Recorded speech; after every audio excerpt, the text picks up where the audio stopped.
Hello everyone, कैसे हैं आप सब लोग। दोस्तों, आज हम इस वीडियो में रिलेशनशिप के बारे में बात करेंगे। हम जानेंगे कि हम अपनी लाइफ में कितने प्रकार के रिश्तों के साथ डील करते हैं, जब से हमारा जन्म होता है तब से लेकर। दोस्तों, यदि हमें अपने आप को समझना है तो हमें अपने साथ जुड़े लोगों और परिस्थितियों को भी समझना और उनके बारे में जानना होगा। हम 4 प्रकार के रिलेशनशिप में जीते हैं। 4 तरह के रिश्तों को हम 4 तरह के रिश्तों के साथ हम डील करते हैं। हम अपने जन्म के समय से ही 4 तरह के लोगों या रिश्तों में आ जाते हैं। ये रिश्ते हमें हमारे पूर्व जन्म के यानी हमारे पास्ट लाइफ के कर्मों के आधार पर मिलते हैं।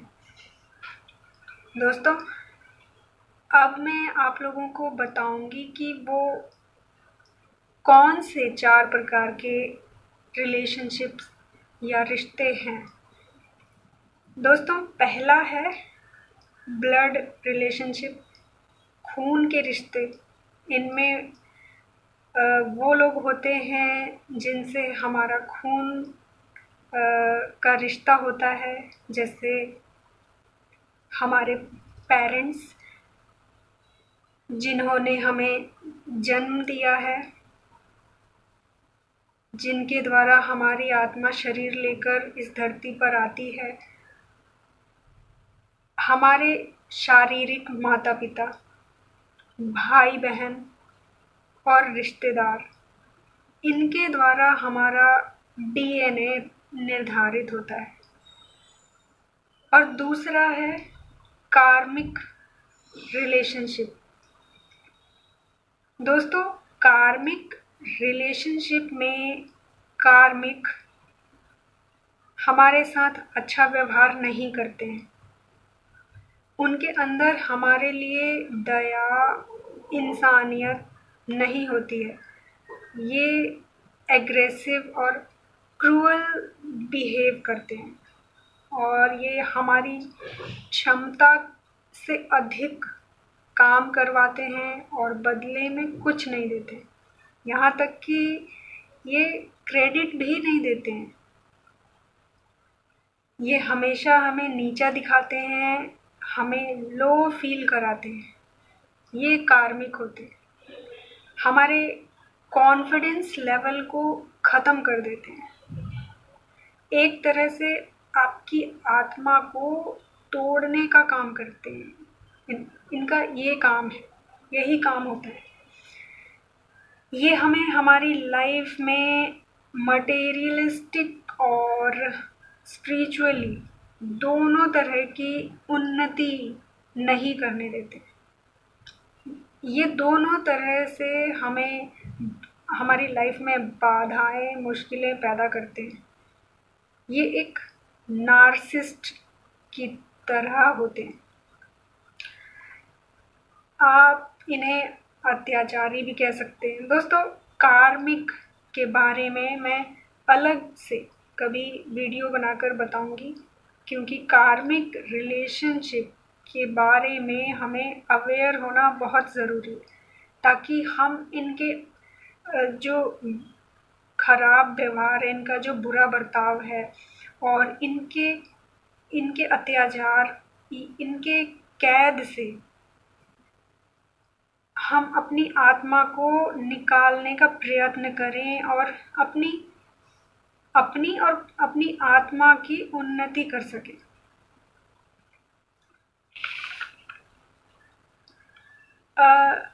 कौन होते हैं हमारे लाइफ में हमारे कार्मिक? तो दोस्तों, कार्मिक आपके बॉस हो सकते हैं, आप जहाँ भी काम करते हैं वहाँ आपके सीनियर्स हो सकते हैं, कार्मिक कोई परिस्थिति भी हो सकती है, और कार्मिक आपका कोई दोस्त हो सकता है जिसे आप अपना समझते हैं, अ, जिस पर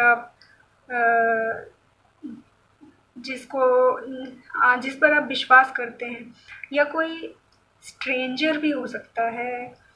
कार्मिक आपकी फैमिली में मोस्टली दोस्तों, जो कार्मिक होते हैं मोस्टली फैमिली और रिलेटिव ही होते हैं। ज़्यादातर यही देखा गया है, जो क्लोज़ फैमिली जो होते हैं उनमें ही से कोई आपका एक कार्मिक निकलता है। तो ये हमें खुद समझना पड़ता है।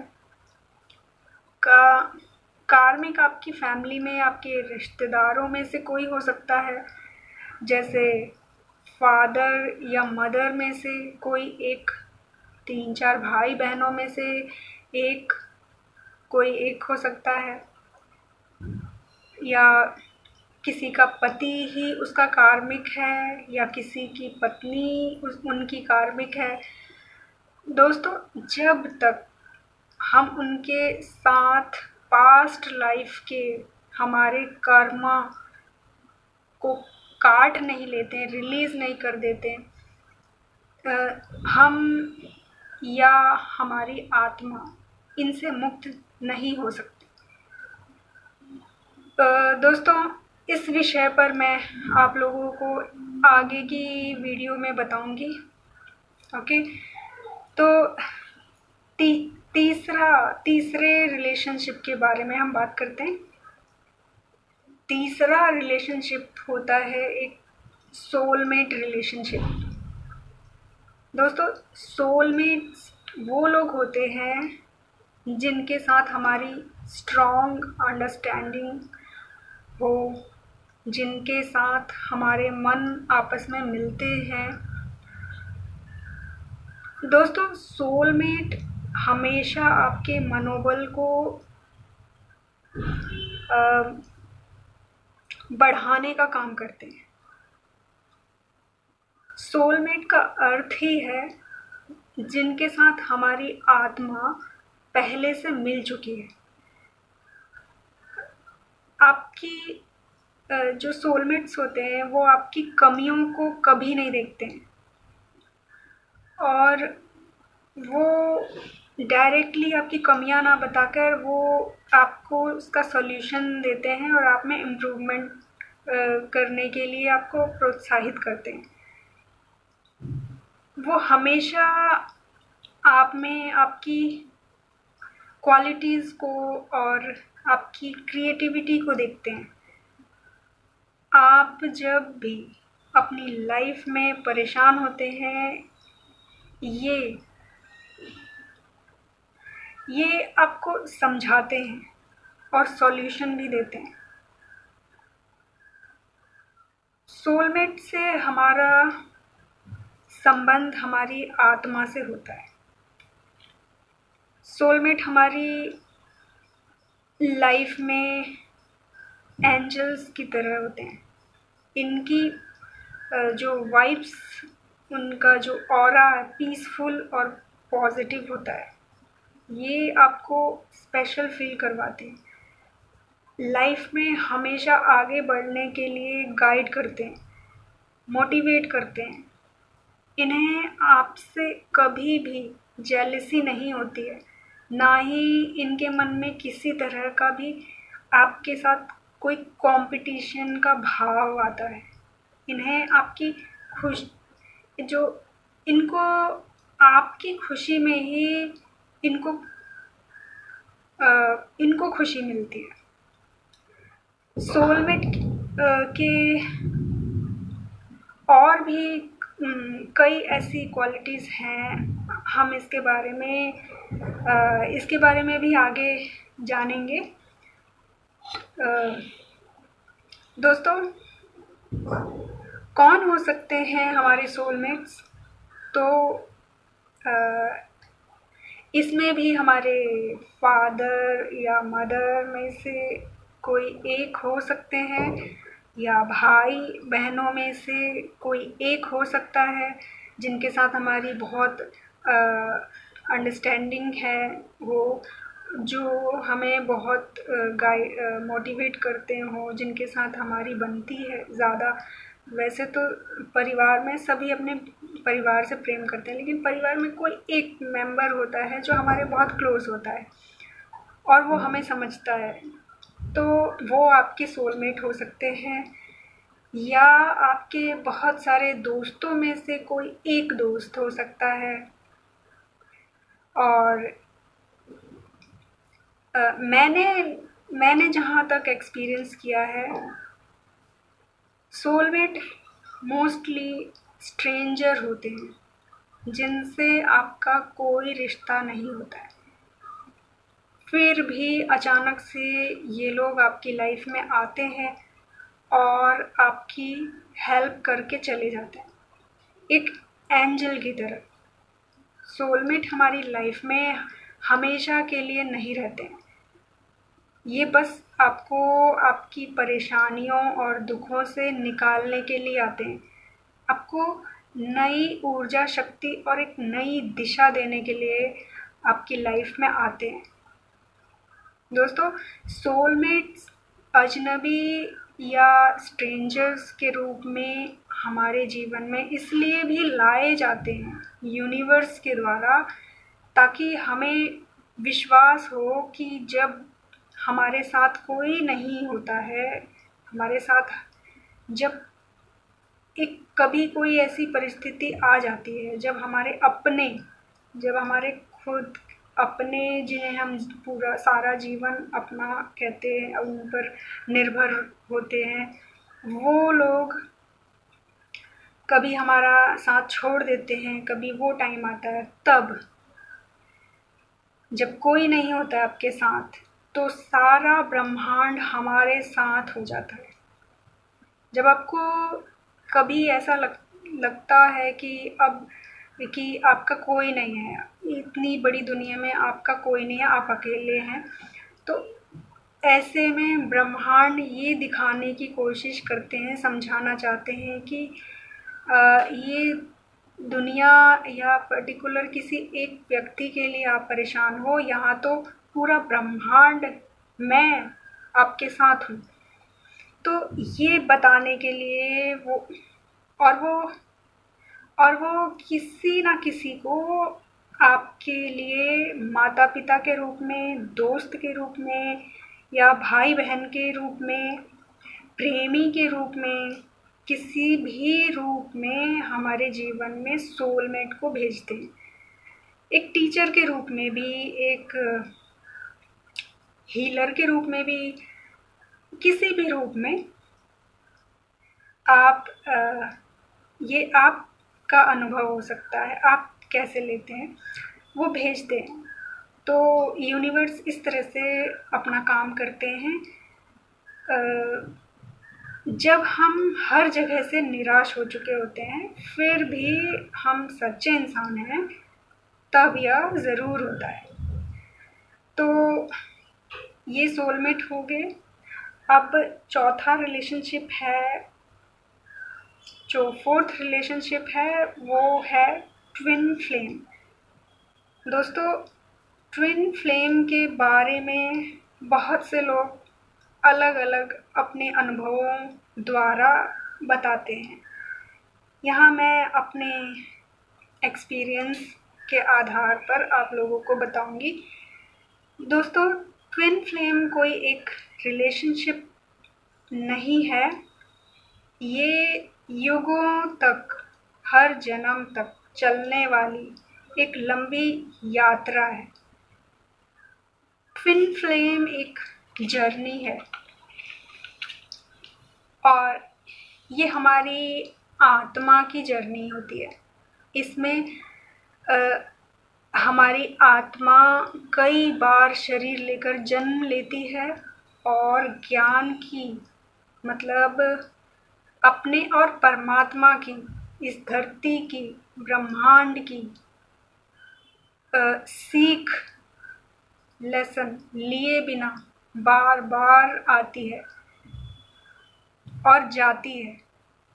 जिस जन्म में आत्मा को धरती पर आने के बाद भी ये याद रहे कि मेरा यहाँ आने का असली उद्देश्य क्या है और यहाँ मेरे आने का मेरा पर्पस क्या है, मेरे सोल का मिशन क्या है, और फिर धरती से जाने के बाद मेरी आत्मा का असली घर क्या है। मुझे मेरे परमात्मा को ही पाने का मुझे मेरे परमात्मा को ही पाना मेरा लक्ष्य है। ये शरीर ख़त्म होने से पहले ही मेरी आत्मा को परमात्मा में मिला देना है, पूरी जागृति रहते हुए। दोस्तों, इस अवेयरनेस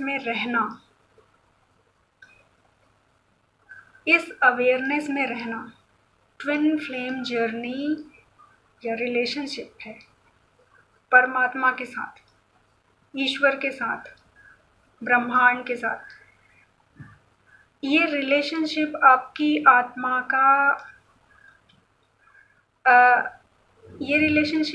आत्मा का आपके भगवान, आपकी परमात्मा के साथ होता है।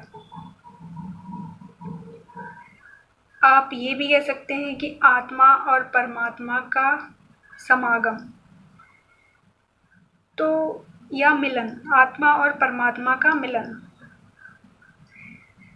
तो इसलिए हम इतना इनर वर्क करते हैं दोस्तों, क्योंकि ईश्वर हमें बिना, जैसे एक गुरु होता है, एक टीचर होता है, बिना हमारी मेहनत के, बिना हमारे कठिन परिश्रम के वो हमें अच्छे मार्क्स नहीं देता है। उसी प्रकार परमात्मा भी हमें हमारे बिना इनर वर्क किए और स्पिरिचुअलिटी को और नॉलेज को लिए बिना हमें एक्सेप्ट नहीं करेंगे। तो इनर वर्क हम करते हैं, बिना स्वार्थ के नेक काम करते हैं, और इसलिए ब्रह्मांड, जो यूनिवर्स है, हमारी स्पिरिचुअल अवेकनिंग कराते हैं।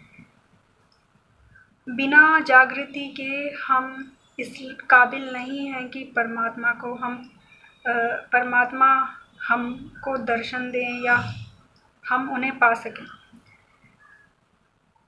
हम जो इतने स्पिरिचुअल हो जाते हैं केवल अपने परमात्मा के लिए, वो ही हमारा हाफ सोल है।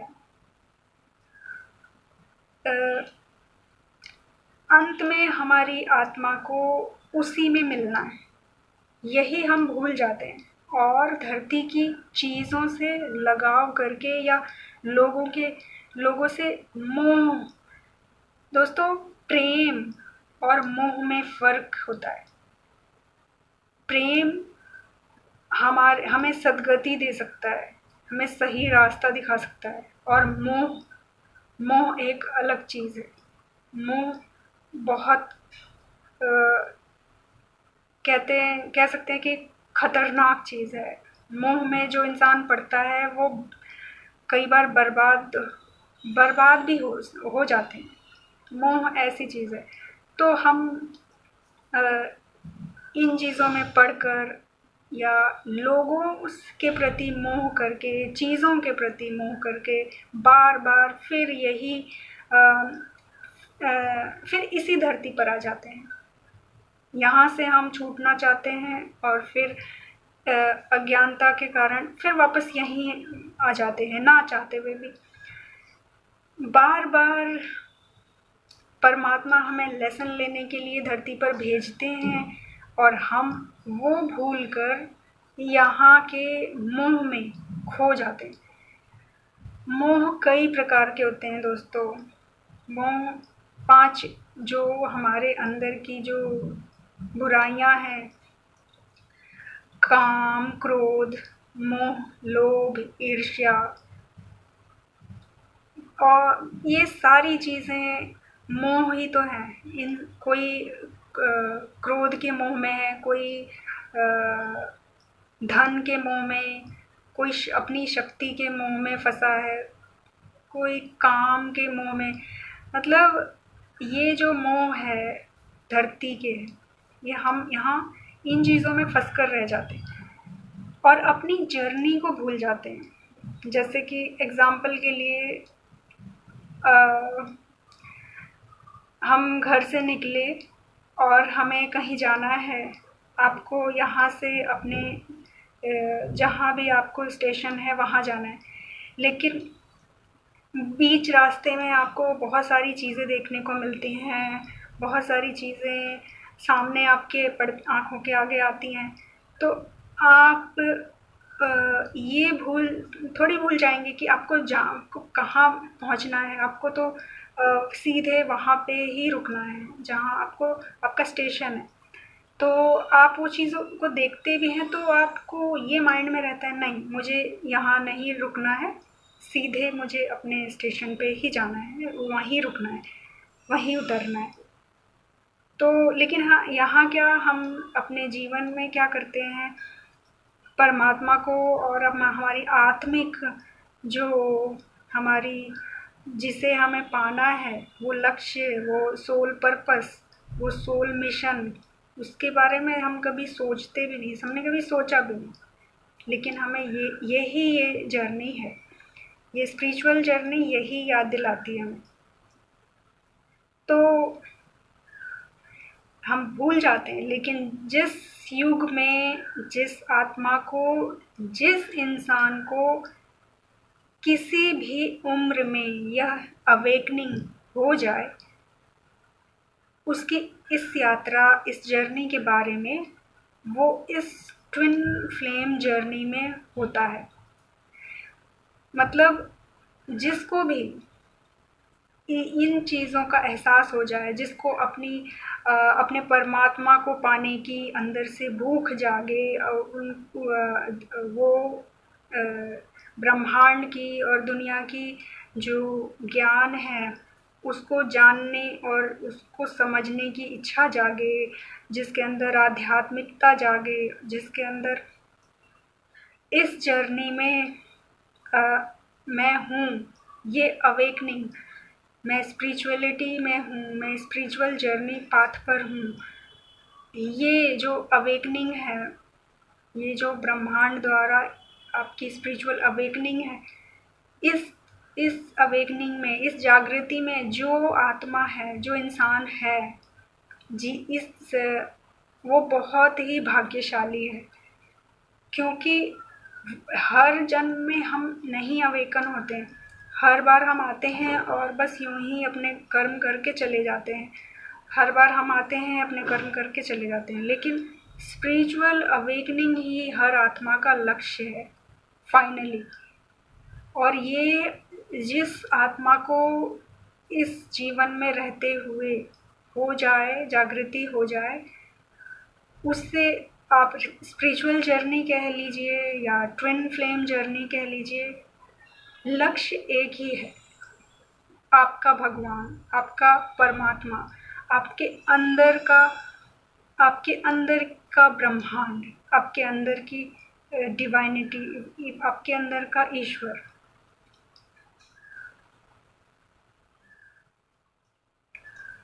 यदि आप ट्विन फ्लेम जर्नी में हैं तो अपना ट्विन फ्लेम अपने परमात्मा में देखिए, उसके लिए सरेंडर हो जाएं।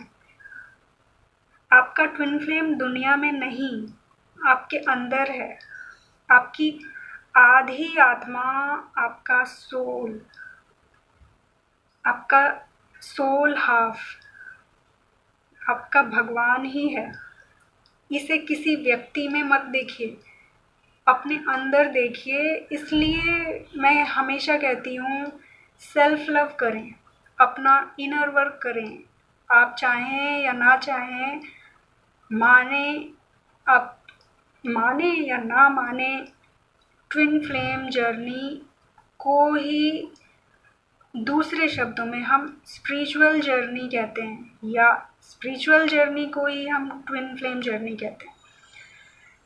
दोस्तों, एक आत्मा जब हायर कॉन्शियस में फिफ्थ डायमेंशन में पहुंच जाती है तो वो इस धरती में थर्ड डायमेंशन में रहते हुए भी अपने माता पिता, अपना प्रेमी, जीवन साथी, अपनी आत्मा का आधा भाग परमात्मा को ही मानने लगते हैं। जैसे मैं एक एग्जांपल देती हूँ, मीराबाई जी जो कृष्ण भगवान को, परमात्मा को ही अपना प्रेमी, अपना पति मानती थी। आत्मिक रूप से वो परमात्मा में मिल चुकी थी शरीर में रहते हुए। दोस्तों, जब भी हमने देखा होगा, सुना होगा, जब हमें मोक्ष, पुण्य कर्म या परमात्मा पूजा, ईश्वर को पाने की बात होती है तो कुछ लोग कह देते हैं, अरे इतनी क्या जल्दी पड़ी है, अभी तो पूरी उम्र बाकी है, और ये सब तो बुढ़ापे के काम है, बुढ़ापे में क्या करना है, यही सब तो करना है, और मुक्ति तो मृत्यु के बाद मिलती है, मोक्ष तो मृत्यु के बाद का है, ये सब क्या है, इतना क्या सोचना है। ऐसे लोग आपने कहते हुए सुने होंगे।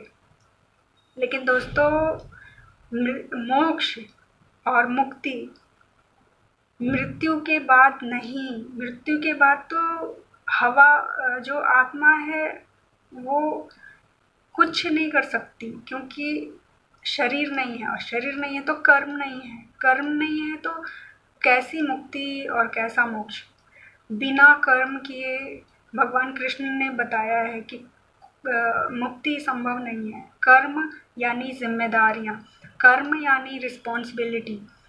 जब हम कर्तव्य उन चीज़ों से भागेंगे और फिर कहेंगे कि आत्मा में मृत्यु के बाद मोक्ष कैसे पॉसिबल है,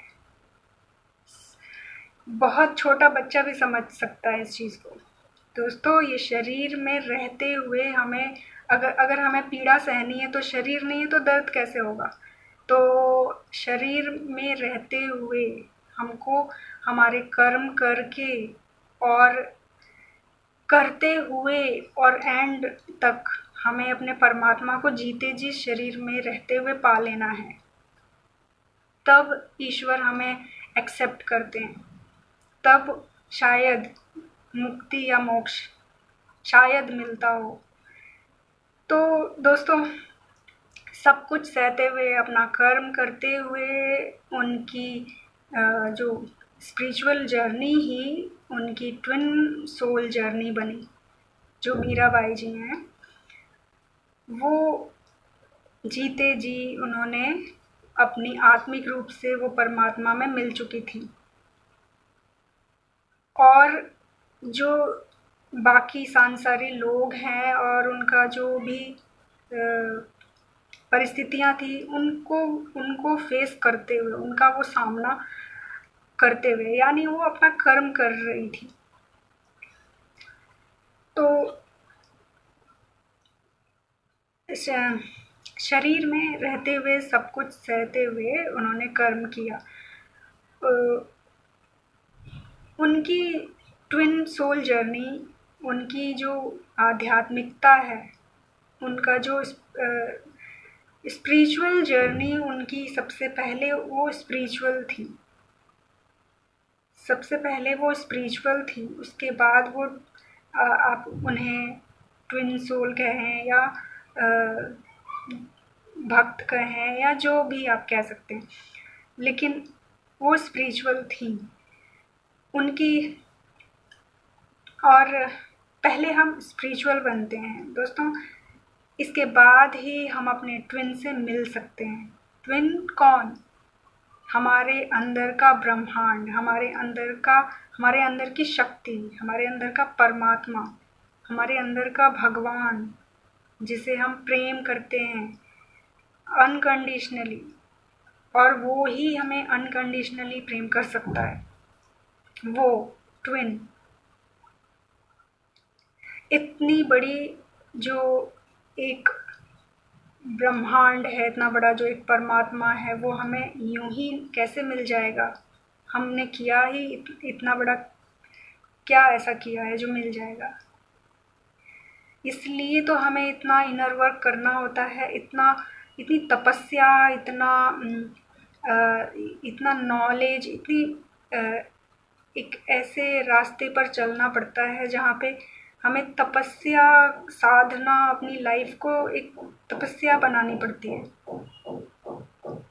तब हम अपने अंदर उस ईश्वर को पाते हैं, अपने ट्विन को पाते हैं। और दोस्तों, जीते जी ये सब करके, यानी शरीर में रहते हुए मरने से पहले यदि हम अच्छे कर्म करते हैं, नॉलेज, सही ज्ञान को लेते हैं, स्पिरिचुअलिटी को अपनाते हैं, तो ही हमारी आत्मा को मुक्ति या मोक्ष मिलता है। मरने के बाद कुछ नहीं हो सकता है। उसके बाद तो फिर जन्म, फिर दुख, फिर भटकाव, ज्ञान की खोज, सुख की खोज, अपने जो लाइफ के क्वेश्चन हैं बहुत सारे, उनके आंसर, उनके आंसर्स की खोज, यही सब लगा रहता है। शरीर द्वारा हमारी आत्मा कर्म में आती है और कर्म करके ही हम परमात्मा को पा सकते हैं। तो यही सही समय है। जब हमें ब्रह्मांड का कुछ मैसेज मिले, हमें उसे तुरंत रिसीव करना है, तुरंत उस पर काम करना शुरू कर देना है, क्योंकि बहुत कम समय है। अब ये हम पर निर्भर करता है कि हम अपना ट्विन किसे मानते हैं, वो जो एक दिन खुद नाश हो जाएगा उसे, या जो अविनाशी है, दोस्तों जो अविनाशी है, उससे मिलेंगे तो हमेशा के लिए कर्म बंधनों से और धरती पर आने जाने के चक्र से मुक्त हो सकते हैं। हमें समझना होगा मोह क्या है और मुक्ति क्या है। आपको ट्विन का कॉन्सेप्ट क्लियर हो जाएगा। किसी एक खास व्यक्ति विशेष के पीछे मत भागिए। ये जीवन आपका है। आप खुद बहुत खास हैं, स्पेशल हैं। आप खुद एक स्पेशल सोल हैं। ईश्वर आपको बहुत प्रेम करते हैं, हर सोल को एक खास तरीके से, खास गुणों से बनाया है ईश्वर ने। आप अनमोल हैं। अनमोल चीज़ें परमात्मा को चढ़ाई जाती हैं। अपनी जो ये अनमोल लाइफ है, उसको यूं ही किसी के पीछे मत गंवाइए। अपने सोल मिशन को पहचानिए, अपने सोल पर्पस को। आपके यहाँ इस धरती पर आने के पीछे के जो कारण है, जो ईश्वर की जो चाहत है, उसे पूरा करने में लगाइए। दोस्तों, मैं उम्मीद करती हूँ कि आप लोगों को मेरा ये वीडियो पसंद आया होगा। अगर आप लोगों को मेरा ये वीडियो अच्छा लगा हो तो प्लीज़ लाइक, कमेंट और शेयर करें और मेरे इस चैनल को सब्सक्राइब कर दें। Thank you. Take care. Bye.